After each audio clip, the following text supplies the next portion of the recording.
All right, we got the tight centering pass here. We got to make sure we get a good jump at it. Don't show me too much of that back leg. Here we go.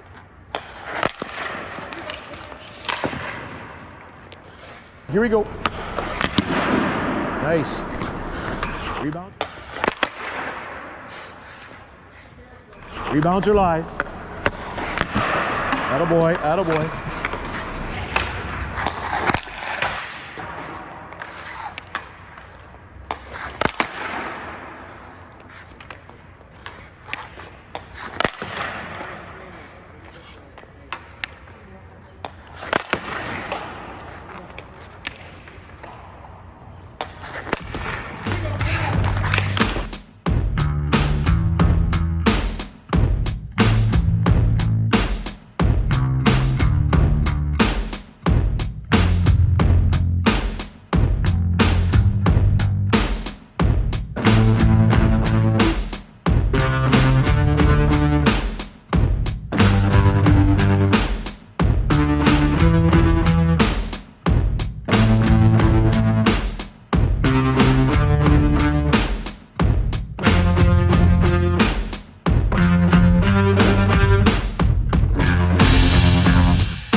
How many times I've heard a parent come up to me and say, you know what, Steve, I don't think my kid's going to play in the NHL or anything, but if he could just get a scholarship, I'd be happy.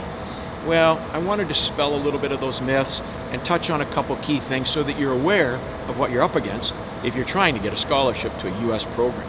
I'm an old bugger, and back when I played in this league, this is the Junior B League here, they were giving out 10, 12 scholarships a year to this league. It was a common thing that could happen. The paradigm has shifted. For a Canadian boy to get a scholarship to the United States now is a unicorn.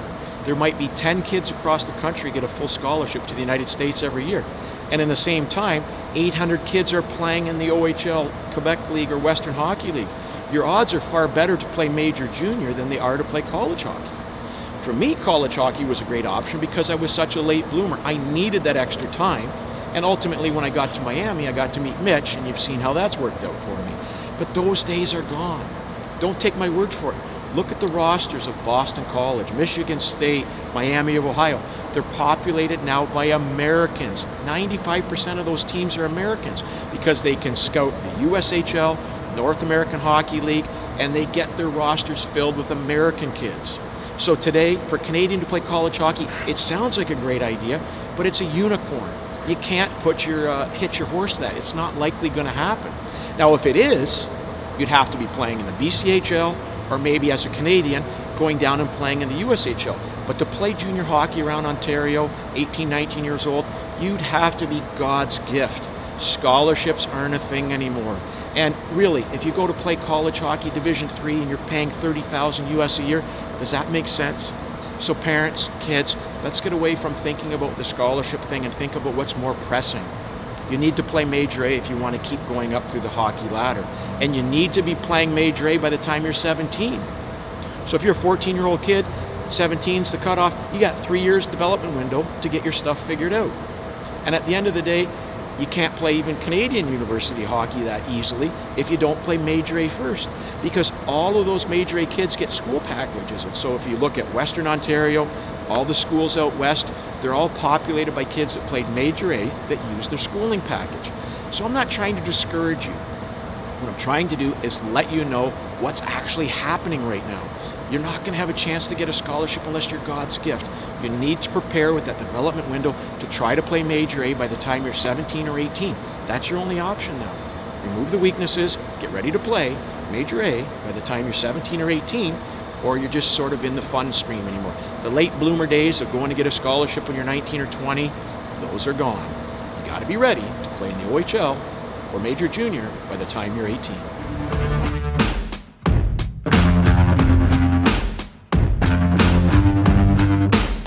All right, from time to time, I like to handle some questions from some of the people that follow what we do here. I appreciate you following, so please subscribe as well. Help to get our numbers up to 10,000 if you can here by Christmas, New Year's, that would be ideal. But I got some great question and answers that I want to give you today that I got from my followers, and let's get started. From Instagram, what are you more proud of, your playing career or your coaching career? And that's from Carson McNeil. I'd say I'm more proud of my coaching career. Mitch Korn told me early on, once you become a coach, stop living in the past and talking about your playing career. And my career was cut short, so I've been coaching far longer than I've actually been playing. So at the end of the day, my pride is in my coaching career.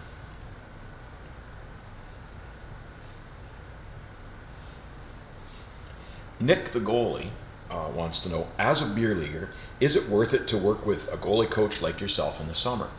I guess it's going to depend on budget, availability, etc. But working with a goalie coach is going to make a big difference in your game, not unlike golf. If you have a guy that can fix your swing issues, you're going to enjoy the game more and you're going to have more success. So I think it would be great to work with a goalie coach.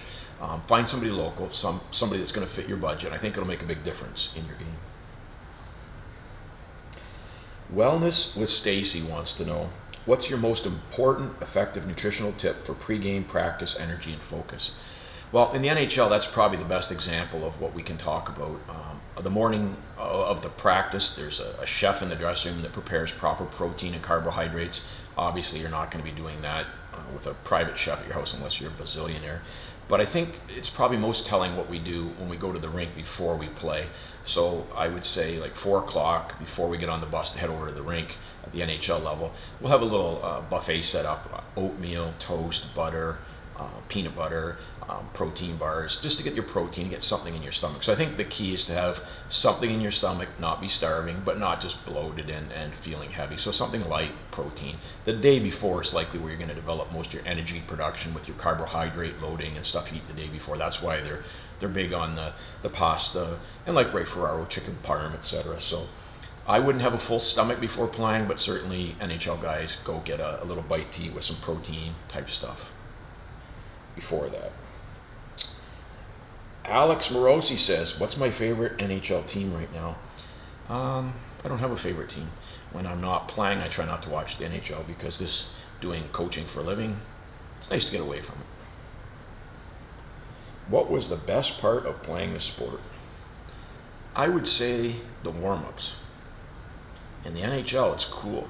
Skating around with your helmet off, dangling, you still have 6,000-7,000 people already in there. So for me, that would be a cool factor, but now that I think of it, making a great save that nobody in the crowd realizes you've made yet is an awesome feeling. Well, let's switch over to people on Facebook, and they asked me a few questions, and before I forget, if I picked your question, email me your mailing address to info@futurepro.com, and I'll send you out one of my coveted no rebound stickers. Brian Warlow asks, what is the one thing you know now you wished you knew as a young goalie? I wish I knew how important off-ice training was. Back then, we didn't do it a lot. We didn't understand the proper dynamic stretching, proper static stretching, how you properly prepare your muscles to prevent injury. And I was hurt a lot, had a lot of problems with my groins, and things that, looking back now, I wouldn't have been out of the lineup as much if I knew how to properly prepare my body to play. Scott Batram, long friend. What are my thoughts on virtual reality devices? Well, I got a couple things to say about that. I think they're probably fine as a warm-up if you don't have access to ice, etc., it makes no sense to use them on the ice. My biggest thing I want to stress with these virtual reality devices, number one, I don't think there's empirical, peer-reviewed studies proving they work. They feel like they work. They have testimonials that people say they think they work. So there's a lot of feeling and thinking. There's no real actual documented proof. However, having said that, even if there was proof, I think it's important to make sure we're not wasting time working on stuff like that if there's other parts of our game that have weaknesses. So for instance, if you can't take a backhand clear off the glass, or you can't move like greased lightning on the ice, I wouldn't be spending time working on your reflexes and your virtual reality training when there's bigger fishes to fry. Fishes, plural or singular? Fish. Captain's Kris wants to know, if I could relive my playing career, what would I have done differently? Well, I would have made sure I didn't turn my back on Tony Twist when he checked me from behind and into my career. Start with that. Glenn Narazuk says, how important is a goalie's skating ability? Now, this is another thing for me that's a myth that I like to clear up with people. Goalies don't have to be the best skaters on the team. That's an old myth. Right now, if we went to watch Montreal Canadiens practice, and the guys are going lengthwise down the ice, Carey Price, who's an amazing Hall of Fame skater, will be last on the Montreal Canadiens every time. So he is not the best skater on the Montreal Canadiens. But what you have to do is you have to be the best goalie skater. In that little tight area around your crease movements, your transitions, recoveries. So you need to be the best goalie skater on the team, not the best skater on the team. Now, having said that, power skating, skating blue line, skating circles, skating with team will never hurt you, but it's kind of working on a different discipline. So make sure when you're talking about goalie skating, we talk about skating in the crease and being the best goalie skater on the team. Last question. Craig Harris wants to know, how do you determine the length of the paddle? Well, old school teaching used to be that we wanted to have the stick on the ice when you're in your stance, perfectly flush. Now, we don't make low saves standing up, making standing stick saves anymore. So what we've done now is we size the paddle when you're in your butterfly to make sure you don't have a big 6-hole. And you'll see goalies sometimes like Marc-Andre Fleury and other guys running around the ice in their stance, up on their feet with the toe on the ice and the heel slightly elevated. They have good threat awareness. They know to get the butterfly down in time so they don't get beat underneath the stick. But if you have too long of a paddle, when you butterfly, you're going to create a massive 6-hole and you're going to be ramping pucks back up into you, which you don't want to do. So to size your paddle, go to the sporting goods store, put on your pads, get your nice comfortable butterfly, get somebody looking at you either with a camera or a mirror, and check to see your armpit hole and how comfortable the stick feels when you're in a nice perfect butterfly. So you size your paddle when you're down in the butterfly. Thanks for submitting these questions for the Q&A. Like I said, reach out if you want your no rebound sticker. Sorry for some of you that I didn't get to your questions. We got a ton of them, but we'll continue to do this, and I'll try to help you out by giving you the answers to the questions that I know that I've learned from people much smarter than myself.